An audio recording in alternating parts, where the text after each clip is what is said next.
నమస్తే, welcome to Suman TV. నేను మీ విష్ణు. ప్రస్తుతంతో పాటు వెంచూరా సక్సీడెడ్ డైరెక్టర్ చారి గారు ఉన్నారు, వారితో మాట్లాడదాం. నమస్తే చారి గారు. నమస్తే అండి. చారి గారు, ఆల్మోస్ట్ మీతో సెషన్ చేసి ఒక 3-4 months అవుతుంది. అండ్ చాలామంది సుమన్ టీవీ ప్రేక్షకులు, అదేవిధంగా మీ అభిమానులు కూడా నెక్స్ట్ చారి గారితో సెషన్ ఎప్పుడు ఉంటుంది అని నాకు ఫ్రీక్వెంట్గా మెయిల్స్ కూడా ఇస్తున్నారు. అయితే ఇవాళ పర్టికులర్గా ఒక టాపిక్ గురించి మాట్లాడదామని ఫిక్స్ అయిపోయాను. ఎందుకంటే రీసెంట్ టైమ్స్లో మీలాంటి ఫైనాన్షియల్ ఎక్స్పర్ట్స్తో మాట్లాడుతున్నప్పుడు ఒక పదం ఫ్రీక్వెంట్గా వింటున్నాను, ఫైనాన్షియల్ ఫ్రీడమ్. అంటే ఆర్థిక స్వాతంత్ర్యం. మనం అచ్చ తెలుగులో మాట్లాడుకోవాలంటే అసలు ఏంటి ఈ ఫైనాన్షియల్ ఫ్రీడమ్ అంటే ఏంటి, మరి ఆ ఫైనాన్షియల్ ఫ్రీడమ్ని ఏ విధంగా సాధించుకోవాలంటారు? మీరు మార్నింగ్ లేవగానే జాబ్కి వెళ్తారు. సో మీరు మార్నింగ్ లేచి హడావిడిగా జాబ్కి వెళ్ళేది, ఆ రోజు మార్నింగ్ జాబ్కి వెళ్ళేది ఓన్లీ డబ్బు గురించే అయి ఉండకూడదు. That is called financial freedom. Okay, only money గురించే నేను ఇవాళ జాబ్కి వెళ్ళాలి అలా కాకుండా, ఓకే జాబ్ చేస్తారా, బిజినెస్ చేస్తారా, what ever, but it should not be only for money. That is called financial freedom. Okay. So ఇప్పుడు మీరేంటి, మార్నింగ్ నుండి నైట్ వరకు మనం మనీ గురించి వర్క్ చేస్తాం, రైట్? మనం సంపాదించిన డబ్బు మన గురించి వర్క్ చేయడం స్టార్ట్ చేయడమే ఫైనాన్షియల్ ఫ్రీడమ్ అంటే. ఓకే ఓకే, సపోజ్ ఇప్పుడు మీరు ఉన్నారు, ఎన్ని అవర్స్ వర్క్ చేయగలుగుతారండి? రోజుకు ఒక 9-10 గంటలు మ్యాక్సిమం. అంటే లేదా కొంతమంది 12 గంటలు వర్క్ చేసే వాళ్ళు ఉన్నారు, 16 గంటలు వర్క్ చేసే వాళ్ళు కూడా ఉన్నారు. ఓకే, కానీ గుర్తుపెట్టుకోండి, మీ డబ్బు మీ గురించి వర్క్ చేయడం స్టార్ట్ చేస్తే 24 hours 24/7 వర్క్ చేస్తుంది.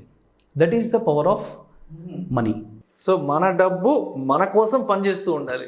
That is called financial freedom. ఏ రోజైతే మీ డబ్బు మీ గురించి వర్క్ చేయడం స్టార్ట్ చేస్తుందో అది 24/7 వర్క్ చేస్తుంది. ఓకే, బేసిక్గా ఫైనాన్షియల్ ఫ్రీడమ్ అనేది అందరికి వస్తుందండి. కాకపోతే ఏమవుతుంది అంటే ఏ 60లోనో, ఏ 65లోనో, 58లోనో, 70లోనో ఇలా వస్తుంది. ఓకే, ఇప్పుడు ఫర్ ఎగ్జాంపుల్ ఇప్పుడు మీ వైఫ్ ఏమండి నేను నా ఇండియాలో ఉన్న అన్ని టెంపుల్స్ చూడాలనుకుంటున్నాను అన్నారనుకోండి. లేదు నేను 60 తర్వాత నాకు ఫైనాన్షియల్ ఫ్రీడమ్ వస్తుంది, నేను అప్పుడు చూపిస్తాను. లేదంటే మీకు వరల్డ్ ట్రావెల్ చేయాలని ఉంది, నేను వరల్డ్ మొత్తం తిరగాలని ఉంది, ఓకే వరల్డ్ టూర్ చేయాలని ఉంది, సో నేను ఫైనాన్షియల్ ఫ్రీడమ్ వచ్చిన తర్వాత నేను చేస్తాను, ఇప్పుడు నా దగ్గర లేదు అని మనం అనడానికి. సో ఫైనాన్షియల్ ఫ్రీడమ్ అంటే ఏంటంటే, మీకు ఒక ఫైనాన్షియల్ లైఫ్ స్టాటిస్టిక్స్ చెప్తాను. ఓకే, ఐరనీ ఆఫ్ ఏజ్ అంటాం దీన్ని మనం. Irony of age. Okay, so చాలా విచిత్రంగా ఉంటుంది, but that is fact. Okay, ఇప్పుడు యంగ్ ఏజ్ అంటే టీనేజ్లో ఉన్నప్పుడు మన దగ్గర టైం ఉంటుంది, ఓకే ఎనర్జీ కూడా ఉంటుంది, కానీ మనీ ఉండదు. Okay, suppose middle age adult ఏజ్కి వచ్చేసరికి ఏమవుతుంది అంటే మన దగ్గర మనీ ఉంటుంది, ఎనర్జీ కూడా ఉంటుంది, కానీ టైం ఉండదు. రైట్? ఇప్పుడు మనం ఓల్డ్ ఏజ్కి వచ్చామనుకోండి, అబౌవ్ 55-60 ఈ టైంలో మన దగ్గర టైం ఉంటుంది, మనీ కూడా ఉంటుంది, కానీ ఎనర్జీ ఉండదు. So this is called irony of age. Okay, ఎప్పుడైతే మీ దగ్గర టైమ్, మనీ అండ్ ఎనర్జీ ఇవి 3 కలిపి ఉంటాయో దాన్నే ఫైనాన్షియల్ ఫ్రీడమ్ అంటాము. That is called financial freedom. Okay, so ఇప్పుడు ఈ ఫైనాన్షియల్ ఫ్రీడమ్ రావాలంటే ఏం చేయాలి? ఓకే, మన దగ్గర టైమ్, మనీ, ఎనర్జీ ఇవి 3 ఉన్నప్పుడే అన్నీ ఒకే టైంలో ఉండాలి అంటే ఏం చేయాలి? ఓకే, సో చాలామందికి ఒక అపోహ ఏముందంటే, ఎక్కువ డబ్బులు సంపాదించే వాళ్ళకు ఫైనాన్షియల్ ఫ్రీడమ్ తొందరగా వస్తుంది అనుకుంటారు. తప్పు. ఫైనాన్షియల్ ఫ్రీడమ్ ఎప్పుడు వస్తుందంటే కరెక్ట్గా ప్లాన్ చేసిన వాళ్ళకు. అంటే నేను ఇది ప్రాక్టికల్గా నా దగ్గర ఉన్న నా క్లయింట్స్ని చూసి నేను చెప్తున్నాను. ఓకే, శాలరీ తక్కువ ఉన్నా సరే ఇవాళ వాళ్ళ దగ్గర కన్సిస్టెంట్గా లాస్ట్ 7.5 years నుంచి ఇన్వెస్ట్ చేస్తున్న వాళ్ళ శాలరీలు 60,000, 70,000, 1 lakh ఉన్న వాళ్ళు కూడా, ఓకే వాళ్ళు కన్సిస్టెంట్గా మార్కెట్స్ని చూడకుండా ఇన్వెస్ట్ చేసుకుంటూ వచ్చి ఇవాళ ఒక వెల్త్ క్రియేషన్ చేసుకున్నారు. ఒక 80 lakhs, 90 lakhs, 1 crore, 1.2, 1.5 ఇలా అక్యుములేట్ చేసి పెట్టుకున్నారు. ఒకసారి ఒక 1 crore అక్యుములేట్ అయింది అనుకోండి, ఒక బిలో 1 lakh శాలరీ వాళ్ళకి, yes your financial freedom is done, it's completed. But మనం ఏం చేయాలి దానికంటే, financial life goals pyramid set చేసుకోవాలి. ఓకే, బేసిక్గా వ్యూవర్స్ కింద డిస్క్రిప్షన్లో ఈ ఫైనాన్షియల్ గోల్స్ పిరమిడ్ అనే నేను ఒక PDF ఫైల్ ఇచ్చాను. ఆ ఫైల్ చూసుకుంటూ వీడియో ఉంటే ఇంకా చాలా కరెక్ట్గా ఉంటుంది. ఓకే, మనీ రెండు విధాలుగా ఉపయోగపడుతుందండి. ఒకటి, you have to consume that, okay, or you have to conserve that. అంటే వినియోగించుకోవడము లేదా సంరక్షించుకోవడం. ఓకే, వినియోగించుకోవడం అంటే ఏంటి? మన లైఫ్ టైంలో మనం వినియోగిస్తున్నాం మనీని. లేదా సంరక్షణ, ఎందుకు సంరక్షిస్తున్నాం? మన పిల్లలకి లెగసీ ఇవ్వడానికి సంరక్షిస్తున్నాం. Either you have to consume or conserve. మీరు కన్జ్యూమ్ చేయాలన్నా ఇదే పిరమిడ్లోకి వస్తుంది, కన్జర్వ్ చేయాలన్నా ఇదే పిరమిడ్లోకి వస్తుంది.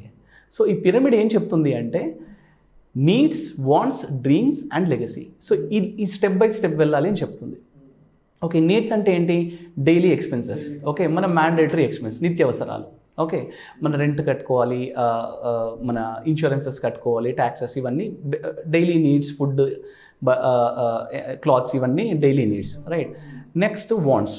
వాంట్స్ అంటే ఏంటి? నాకు కొంచెం good house, okay, I want a better car, I want to send my children to good education ఇవ్వాలి చిల్డ్రన్స్కి. సో బెటర్, అన్నీ బెటర్ అనేది నెక్స్ట్ స్టెప్లోకి వస్తుంది.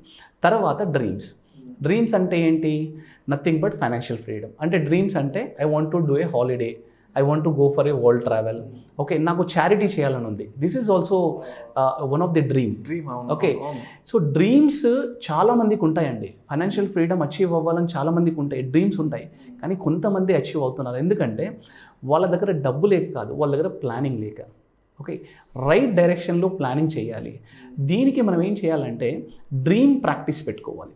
What is this dream practice?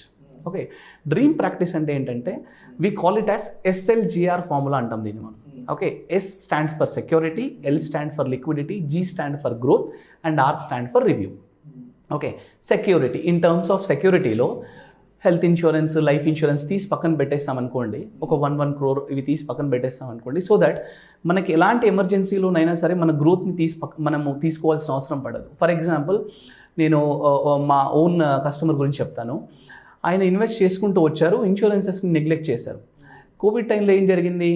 So వాళ్ళకి అంటే పేరెంట్స్కి హెల్త్, ఇప్పుడు ఎంత మనము అది గోల్డ్ కొన్నా, ల్యాండ్ కొన్నా, మన దగ్గర మ్యూచువల్ ఫండ్స్లో డబ్బులున్నా, ఏమున్నా సరే ప్రాపర్ ప్లానింగ్ లేదనుకోండి, ఈ సెక్యూరిటీ నెగ్లెక్ట్ చేసామనుకోండి, ఏమవుతుంది?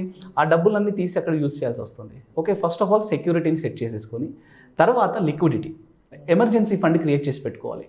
ఎలాంటి పరిస్థితుల్లో కూడా, ఫర్ ఎగ్జాంపుల్ జాబ్ లాస్ అయింది, అన్సర్టనిటీ ఏ రూపంలో రావచ్చు. కోవిడ్ టైంలో చాలామందికి జరిగింది ఇది. ఓకే, దీనికి ఒక 3 months, 5 months ఆర్ 6 months శాలరీస్ని పక్కన పెట్టేస్తే, అంటే సెక్యూరిటీ, లిక్విడిటీ చాలా స్ట్రాంగ్ ఉందనుకోండి, మనం గ్రోత్ని డిస్టర్బ్ చేయాల్సిన అవసరం పడదు. గుర్తుపెట్టుకోండి, గ్రోత్ ఈజ్ వెరీ ఇంపార్టెంట్. అది కన్సిస్టెంట్గా వెళ్తూ ఉండాలి.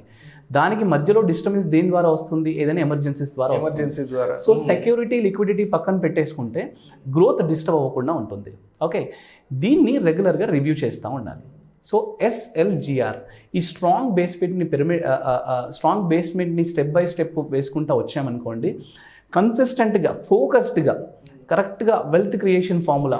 నేను నెక్స్ట్ 10 yearsలో, for example 25 to 30 years age వాళ్ళు నెక్స్ట్ 10 yearsలో 1 crore అక్యుములేట్ చేయాలనుకోండి, వాళ్ళు కన్సిస్టెంట్గా ఇన్వెస్ట్ చేసుకుంటూ వెళ్తే ఖచ్చితంగా 1 crore ఈజీగా అచీవ్ అవుతారండి.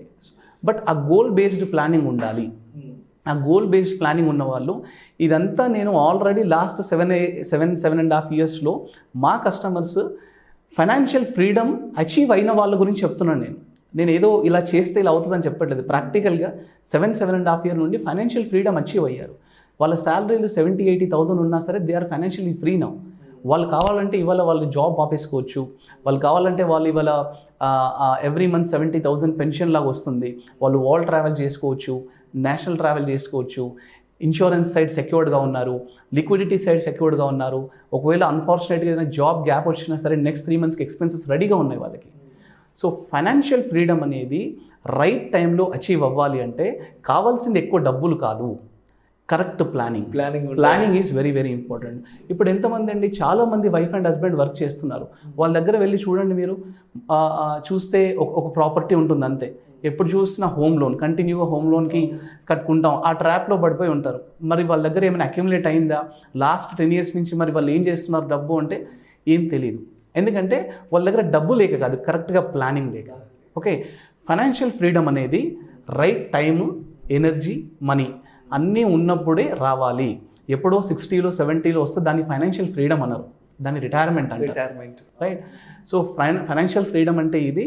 దీన్ని అచీవ్ అవ్వాలంటే ఇలా ప్లానింగ్ చేసుకోవాలండి. థ్యాంక్ యూ సో మచ్ చారి గారు. నేను ఎప్పటి నుంచో అడగదాం అనుకుంటున్న ఈ ఫైనాన్షియల్ ఫ్రీడమ్ అనే అంశం గురించి మా ప్రేక్షకులకు చాలా డీటెయిల్డ్గా, చాలా సావధానంగా ఎక్స్ప్లెయిన్ చేశారు. Thank you so much sir. Thanks అండి. Thank you.